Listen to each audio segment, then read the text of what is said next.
broad European race. Of course there's Israel scattered amongst them that look no different than them. That's why you just can't judge somebody off of physical appearance. But the majority of, especially the elites of the white race, they make sure even if they have to sleep with their sister, they will not mix their race with any other people. Okay? They keep their bloodline together. That pure Idumean race. Idumean race. Like the Harides. You look at George Bush, his family goes straight to the Harides. His family line, on his mother and father's side. To show you that they was doing all types of things to keep that inside. Idumean. Idumean from Harad to Antipas. Then you have Julius Caesar. And I hate to say this too, at least on his mother's side we know, Barack Obama. He goes straight to the Harides. Him, Dick Cheney, George Bush, all of them, they have family line directly to Harad and Antipas. Okay? So I'm going into this to show you who's conspired against the children of Israel. Now, you have some people out there like scientists and other people saying, well, Esau can't be the white man. And the biggest deception that's out there, even though my brother Rudolph R. Windsor did this about 25 years ago, and if he was to write another book, he would be able to set it straight. Rudolph R. Windsor was the scholar who taught in Philadelphia, Temple University, and he started bringing things to the forefront before a lot of our people realized we were Israelites. Rudolph R. Windsor was raised under the Jewish doctrine, under Judaism. He was raised under the he converted to Judaism. He did that around the 60s and 70s, and he joined a synagogue. And through that, he was a highly educated brother. He started traveling all over the world. He realized we were Israel, and he got Jewish people to pay for his first book, which is From Babylon to Timbuktu. He had to publish his own books after that because, you know, there was an awakening with the book. But he did one thing that they were able to co-sign on, and that's the reason they actually helped him publish the book. Instead of him identifying the Caucasians as Esau, he identified them as Japheth. And because he identified them as Japheth, they didn't have no problem fueling his or paying for the publishing, because it's still a level of deception. The original Japhetic people are Asians. Look at the Mongols and look at the people around in Russia near the mountains, and look, they're like dark Asians. The same people that went through the Bering Strait over in Alaska. They are black Asians. Those are the original Europeans. So at that time, he didn't have the research. In the book of Jasher, it tells you that Zipha, Esau's grandson, went into Chittim, which is Greece. He went into Greece, and he started the migration of his other brothers into Europe. This happened during the same time Joseph and the children of Israel was in Egypt. Okay? Around the same time. Alright? Somewhere around 1300 BC.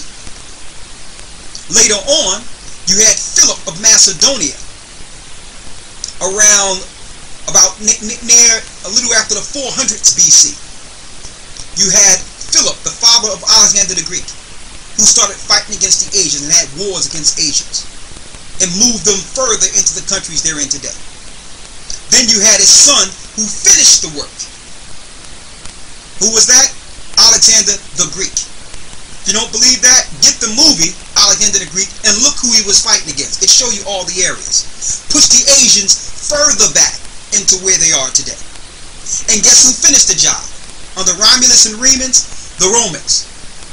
They finished conquering all of Europe and putting them all under one vibration and under one government, and empowering the Edomite empire, the eagle, that would one day control the earth.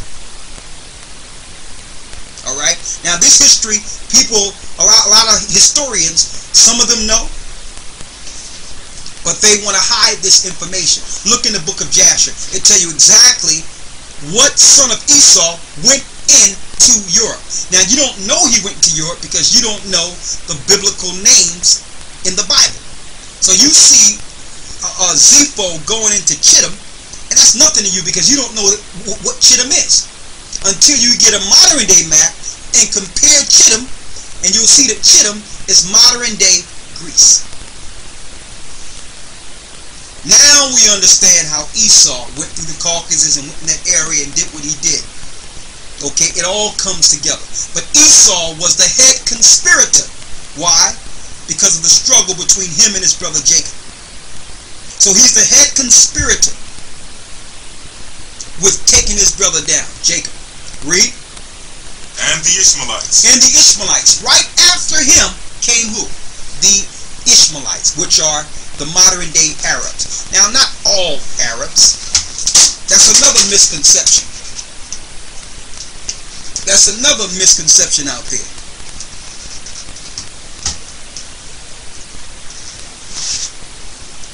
Excuse me. Get from over there. Excuse me.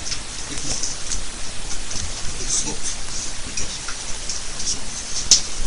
That's another misconception. Thank you. That's another misconception. Some people out there think that all Arabs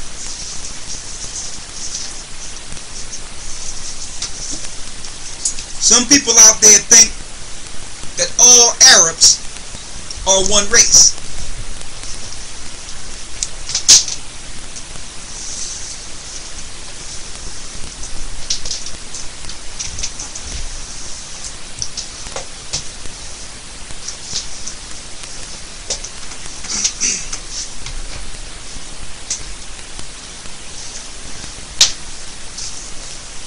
Some people out there think that all Arabs are one race. That's another misconception. All Arabs are not the same race. Just because you are Muslim don't mean that you're in the same family living in the Middle East. Okay? So you got the Ishmaelites. They moved a high number. Alexander the Greek did this too. Once he named parts of Egypt Alexandria. Alexandria, Egypt, is named after Alexander the Greek. I'm not going to call him Alexander the Great because there was nothing great about it. Okay? He was a known homosexual. Okay? He did a lot of things that was just irrational, without understanding, and he did anything for power. Okay? Now, he named the area Alexandria. He also allowed a high influx of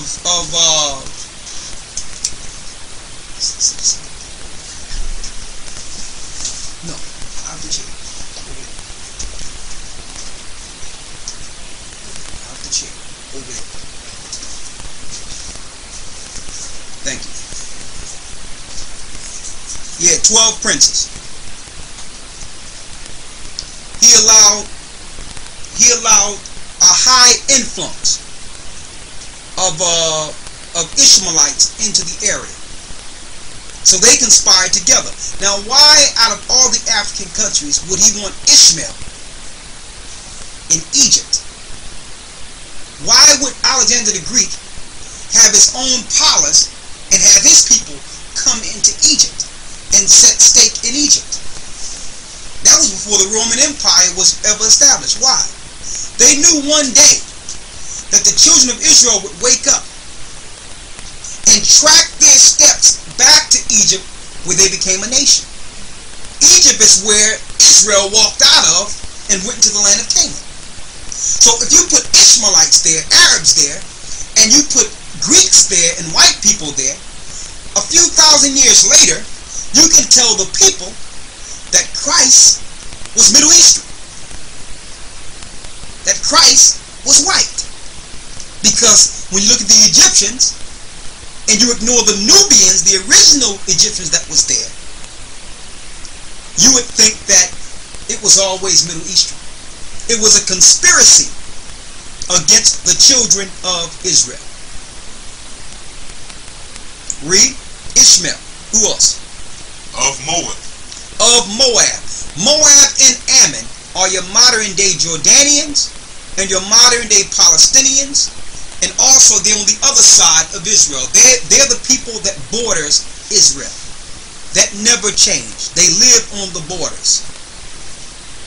They live on the borders of Israel. Okay? And a lot of them are being oppressed.